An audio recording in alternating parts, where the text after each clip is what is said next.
ஒரு காலத்தில் அசுரர்களின் ஆதிக்கம் பெருகி தேவர்கள் பெரும் துன்பத்தைச் சந்தித்தார்கள். சூரபத்மன் என்ற கொடிய அசுரன் தனது வரங்களால் அகங்காரம் கொண்டு உலகையும் ஆட்டிப் படைத்தான். தேவர்கள் தங்கள் சக்தி இழந்து செய்வதறியாது தவித்தனர்.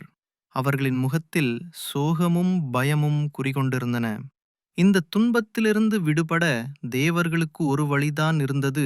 அது பரம்பொருளான சிவபெருமானின் உதவியை நாடுவது. அவர்கள் அனைவரும் ஒன்று திரண்டு சிவபெருமானின் இருப்பிடமான கைலாய மலையை நோக்கி புறப்பட்டார்கள். கைலாயம் எப்போதும் அமைதியுடனும் தெய்வீக ஒளியுடனும் திகழும் ஒரு புண்ணிய பூமி. கைலாய மலையில் சிவபெருமான் ஆழ்ந்த தியானத்தில் அமர்ந்திருந்தார். அவரது தவம் பிரபஞ்சத்தையே ஸ்தம்பிக்கச் செய்யும் வல்லமை கொண்டது. தேவர்களின் அழுகுரல் அவரது தவத்தின் ஆழத்தை எட்டியது. அவர்களின் துயரத்தைப் போக்க சிவபெருமான் தனது மூன்றாவது கண்ணை, அதாவது நெற்றிக் கண்ணை மெதுவாக திறந்தார். அந்த நெற்றிக்கண்ணிலிருந்து 6 பிரகாசமான தீப்பொறிகள் வெளிவந்தன. அவை சூரியனைப் போல ஒளிர்ந்தன, அக்னியைப் போலச் சுட்டெரித்தன. அக்னி தேவன் அந்த பொறிகளை தன் கைகளில் ஏந்தினார். ஆனால் அவரது உடல் முழுவதும் சிவந்து வெப்பத்தால் ஒளிர ஆரம்பித்தது. அக்னிதேவன் அந்த தீப்பொறிகளை கங்காதேவியிடம் கொடுத்தார். கங்காதேவி தனது புனிதமான நீரில் அந்த பொறிகளை தாங்கிக் கொள்ள சம்மதித்தார். ஆனால் அவரது முகத்திலும் ஒருவித கவலை தெரிந்தது. அந்த பொறிகளின் சக்தி அவரை கூட அச்சுறுத்தியது. கங்காதேவி அந்த 6 தீப்பொறிகளையும் ஒரு புனிதமான தாமரை மலர்கள் நிறைந்த குளத்தில் வைத்தார். சரவண பொய்கையில் உள்ள ஒவ்வொரு தாமரை மலரிலும் ஒரு அழகான தெய்வீக குழந்தை தோன்றியது. மொத்தம் 6 குழந்தைகள். அந்த சமயத்தில் வானத்தில் இருந்து 6 தெய்வீக பெண்கள், அதாவது கார்த்திகை பெண்கள், சரவண பொய்கைக்கு வந்தார்கள். அவர்கள் குளத்தில் ஒளிரும் 6 குழந்தைகளை கண்டதும் அவர்களின் அழகையும் தெய்வீகத்தன்மையையும் கண்டு வியந்தார்கள். அவர்களின் மனதில் அளவற்ற அன்பு பிறந்தது. கார்த்திகை பெண்கள் அந்த 6 குழந்தைகளையும் தங்கள் சொந்த குழந்தைகள் போல அன்புடன் எடுத்து வளர்த்தார்கள். ஒவ்வொரு குழந்தையும் ஒரு தனித்தன்மை கொண்டவர்களாக இருந்தார்கள்.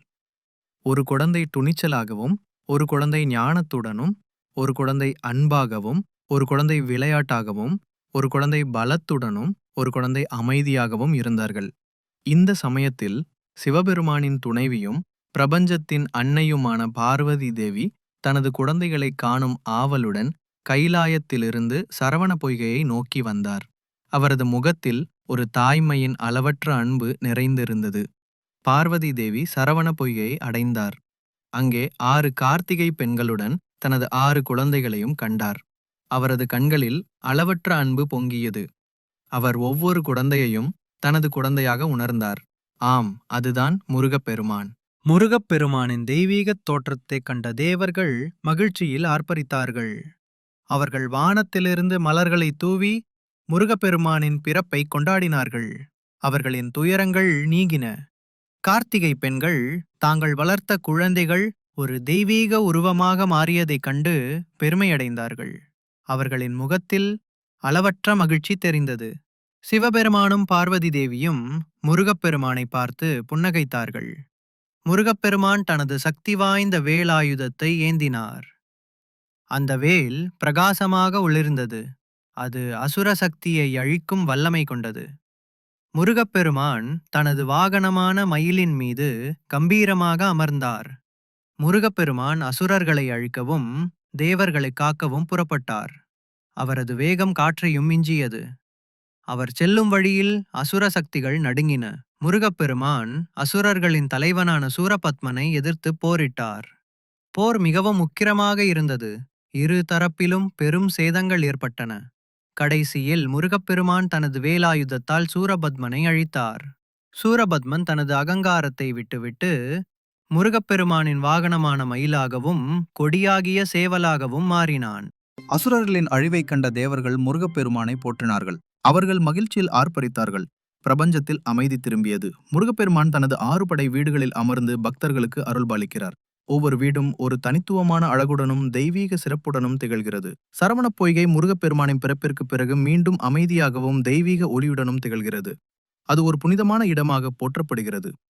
சிவபெருமானும் பார்வதி தேவியும் முருகப்பெருமானை பார்த்து புன்னகைக்கிறார்கள். அவர்கள் அனைவரும் ஒரு தெய்வீக குடும்பமாக பிரபஞ்சத்திற்கு அமைதியையும் நல்லிணக்கத்தையும் கொண்டு வந்தார்கள். உங்களுக்கு இந்த வீடியோ பிடிச்சிருந்தா லைக் பண்ணுங்க, கமெண்ட் பண்ணுங்க, மறக்காம சப்ஸ்கிரைப் பண்ணுங்க.